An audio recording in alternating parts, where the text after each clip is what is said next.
ప్రతి సోమవారం నిర్వహించే మీకోసం కార్యక్రమంలో వచ్చే అర్జీల పరిష్కారానికి ఎప్పటికప్పుడు కృషి చేస్తున్నట్లు తహసీల్దార్ భాగ్యలక్ష్మి తెలిపారు. ప్రకాశం జిల్లా కొమరోలు తహసీల్దార్ కార్యాలయంలో సోమవారం సందర్భంగా మీకోసం కార్యక్రమాన్ని తహసీల్దార్ దేవర్శెట్టి భాగ్యలక్ష్మి ఆధ్వర్యంలో నిర్వహించారు.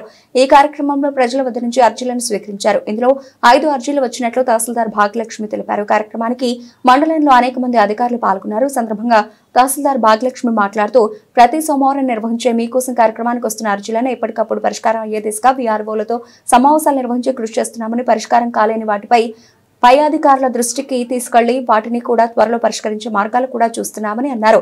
మీకోసం కార్యక్రమంలో అర్జీలు ఇవ్వడానికి వచ్చేవారు మొదటగా వారి సమస్యను అర్జీ రూపంలో రాసి వాటికి తమ వద్ద ఉన్న పత్రాలను జత చేసి ఇవ్వాలని కోరారు. చాలా మంది అర్జీదారుల ముందు అర్జీ ఇవ్వకుండా పత్రాలను మాత్రమే ఇస్తున్నారని, ఇలా కాకుండా సమస్యలు అర్జీ రూపంలో రాసి వాటికి పత్రాలు జత చేయాలని కోరారు. కార్యక్రమంలో సీనియర్ అసిస్టెంట్ పెద్ద Devanayak, junior assistant Ranganayalu, computer operator Usharani తదితరులు పాల్గొన్నారు.